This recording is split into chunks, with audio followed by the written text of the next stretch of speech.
क्या कर रहे हैं? पढ़ रहे हैं। अच्छा, ये नए एस्पिरेंट जो आते हैं इस फील्ड में यूपीएससी की तैयारी करने के लिए, हम्म। उनके लिए कुछ आप बता सकते हैं जैसे कि 2024 में उनके प्रीलिम्स से एक बार में क्लियर हो जाए? देखिए इसके कई सारे तरीके हैं। अगर वो चाहे एक बार प्रीलिम्स निकालना चाहते हैं तो कई लोग हैं जो निकालते हैं और बार बार निकालते हैं। तो उसके लिए आपको काम करना पड़ेगा। जैसे कि अभी हमारे पास 5 महीने के आसपास बचा है। जैसे कि मई में 26 मई को प्रीलिम्स होने वाला है यूपीएससी का। तो अभी से अगर आप पहले से थोड़ा बहुत पढ़ चुके हैं तो जो चीज़ पढ़ चुके हैं उसका रिवीजन करिए। अगर आपको लगता है नहीं आप अभी ही शुरू कर रहे हैं तो अगर आपका बेसिक्स ठीक नहीं है तो पहले आप बेसिक्स को ठीक कर लीजिए और उसकी शुरुआत आप एनसीईआरटी बुक से कर सकते हैं।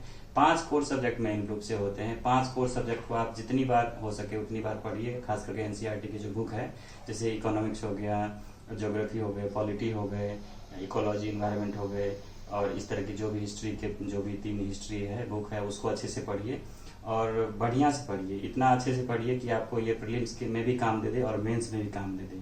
उसके साथ साथ आपको पॉलिटिक्स के लिए कुछ लक्ष्मीकांत के बुक एक पढ़ने होते हैं, हिस्ट्री के लिए आपको स्पेक्ट्रम के बुक पढ़ने होते हैं। तो ये चीज़ें अभी आप करेंगे तो आपकी तैयारी अच्छी हो जाएगी। लेकिन इसमें एक चीज़ है कि आपको रिवीजन काफ़ी अच्छे से करना होगा।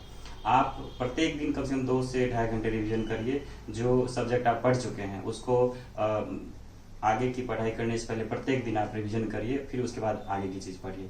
इस तरह से करेंगे आप तो आपकी तैयारी बहुत अच्छी हो जाएगी। और साथ में एक न्यूज़ पेपर और मैगजीन मंथली जरूर पढ़िए। अगर ये करते हैं तो जब प्री का समय आएगा, 2 महीने बचेंगे, 3 महीने बचेंगे, तो आप करंट अफेयर के लिए 365 पढ़ सकते हैं। करंट वहाँ से क्लियर हो जाएंगे। अगर अभी आप मैगजीन नहीं भी पढ़ पाते हैं तो भी केवल न्यूज़पेपर पढ़िए। उससे जो आपको इम्पोर्टेंट न्यूज़ लगता है, जो सिलेबस के हिसाब से है, उसको आप कर सकते हैं। और सबसे खास बात, रिवीजन तो एक बात है ही, उसके बाद भी आपको पीवाईक्यू करना चाहिए। अभी से अगर पीवाईक्यू करेंगे तो आपकी तैयारी बहुत अच्छी हो जाएगी। और पीवाईक्यू के लिए आप इसको कर सकते हैं। जैसे मेरे पास ये है, ये दिशा पब्लिकेशन की है। ये काफ़ी बेहतरीन दिया हुआ है। इसमें टॉपिक टू टॉपिक, सब चैप्टर टू चैप्टर आपको दिया रहेगा।